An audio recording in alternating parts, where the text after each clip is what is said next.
the failure to arrive at such a consensus and failure to implement when we have a consensus for one or the other reason would only worsen our situation and it would continue the deterioration of the present fractured society, divided society,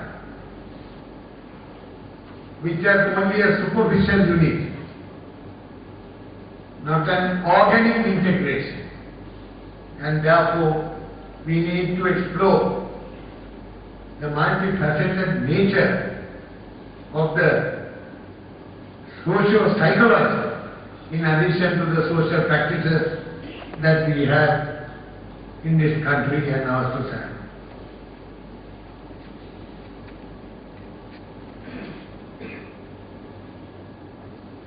Politics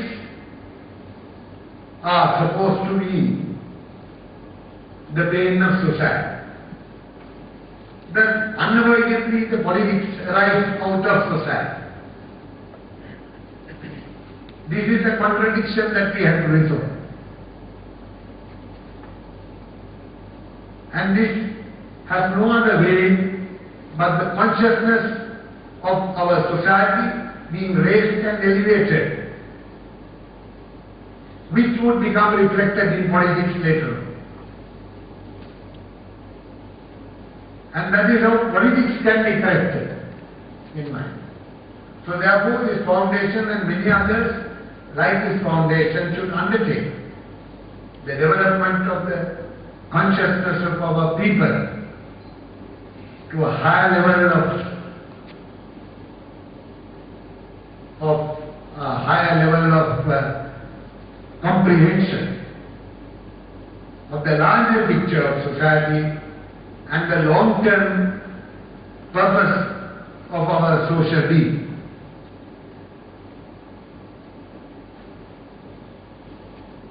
But at present, not enough people are aware of the actual nature of the problem.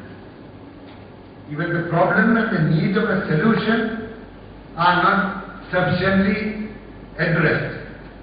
So this foundation has a big task, and similar foundations ought to be set up in order to carry out programs and projects which can bring about proper understanding of the nature of the problem and the solutions that lie in the context of our present history. The basis of a solution is to be found in a review of our own past, in order that we will have a reflection of what we have ultimately achieved. To give an example, we had the language issue, and what came of it? Disputes came of it. And then we had violence engendered, and finally we have settled down to two languages. And who is ultimately to compensate the losses, and who is ultimately to stand in the dock for all what we have suffered and lost? And then came the provincial councils as a solution. And similar violence erupted, as we all know. And for 25 years now the provincial councils have come to stay. Whether it is a solution, a sufficient solution, is another. So we need to reflect on all this in arriving at understanding a solution or arriving at a consensus about a solution.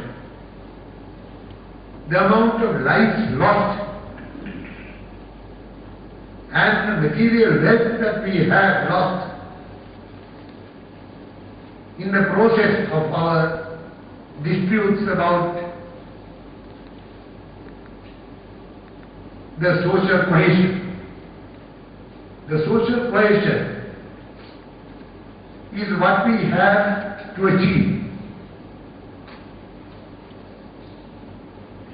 We have, at the end of the colonial rule, aspirations of different communities which are flowing from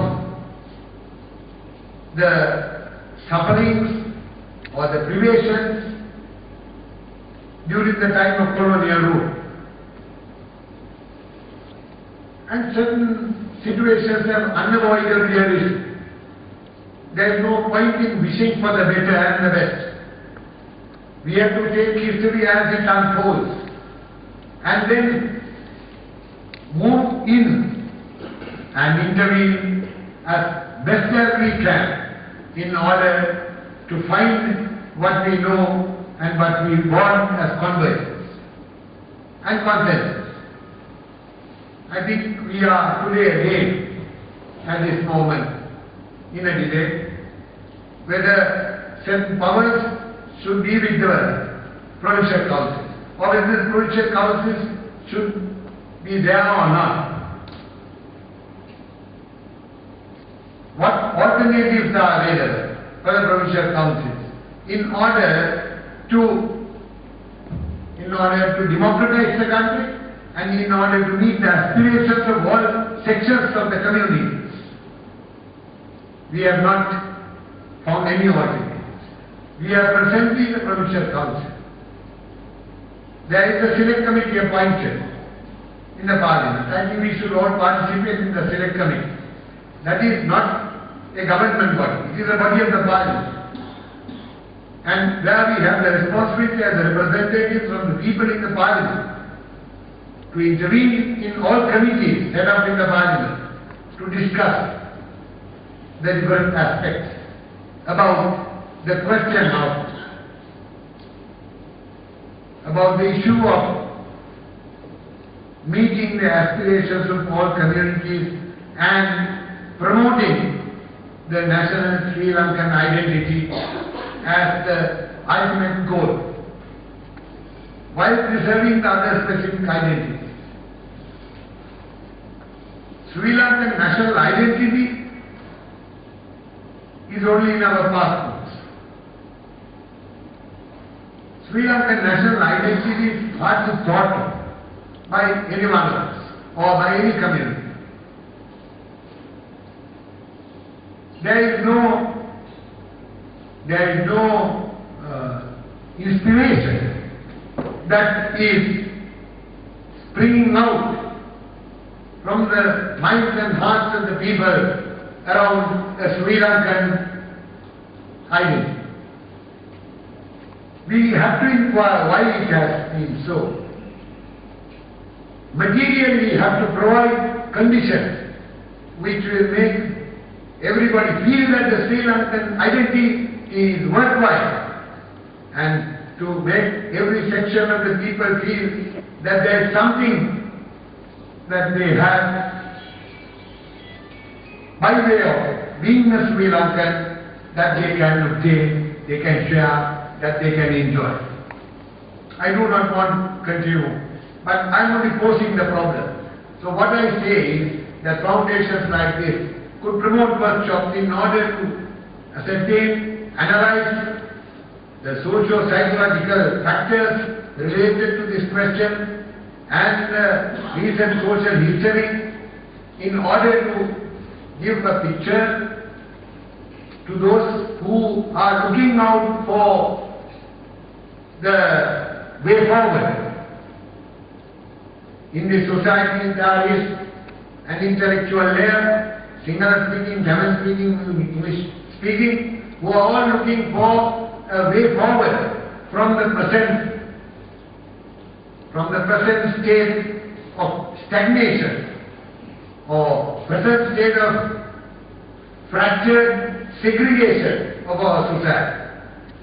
I am not exaggerating, I am only voicing the actual state that prevails.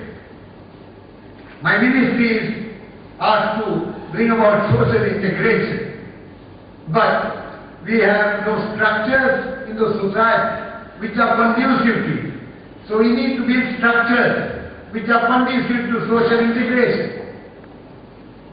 We cannot have national integration without a structure of governance, politically determined, where everybody can find accommodation in such a structure without discrimination and on the basis of equality. So therefore, a ministry like mine is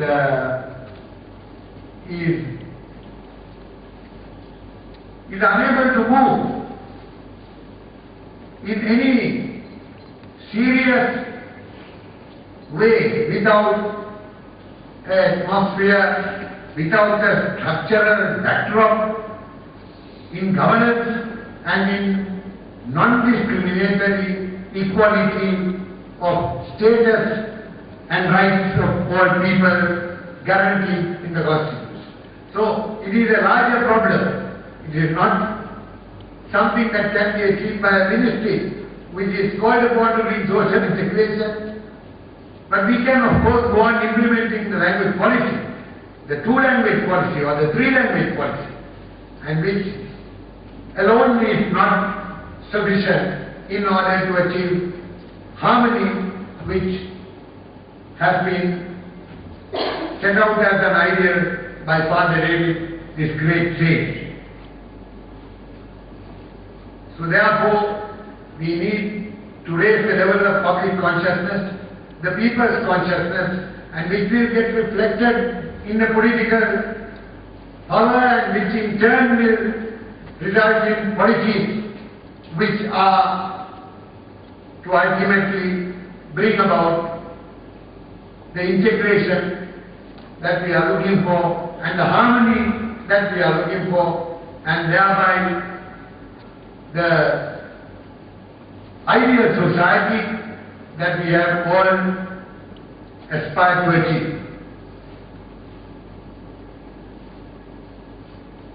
I must say at this stage, with all what I have said before, I am happy to note that the hatred among communities is on the decline. Even though this is a very good sign, and that is why I said I am noticing a change in the attitude and the mood of the people about learning the languages and communicating with the other communities. The Sinhalese to communicate in Tamil with the Tamil-speaking communities, and the Tamil-speaking people to be able to speak in Sinhala with the Sinhala community. I must tell you at this stage that 30% of the Tamil-speaking community know their Sinhala. But from among Sinhalese, only 10% knows Tamil. So the greater task has become the teaching of Tamil to the Sinhalese public officers as well as these language societies which are formed by the people voluntarily and who request language classes. And then the teaching in the schools. These should find its results as we go along, but they need to be correspondingly related to the political evolution which will become conducive and integrated to the social engineering that we are conducting. I do not want to take further time and thank the Foundation for organizing this very important meeting, and would also like to take this opportunity to thank all guests who have come to show their solidarity, and I hope this event will lead to many successful activities and programs of this foundation. I look forward to watch their progress. With this word, let me thank you once again and wish the foundation all success. Thank you.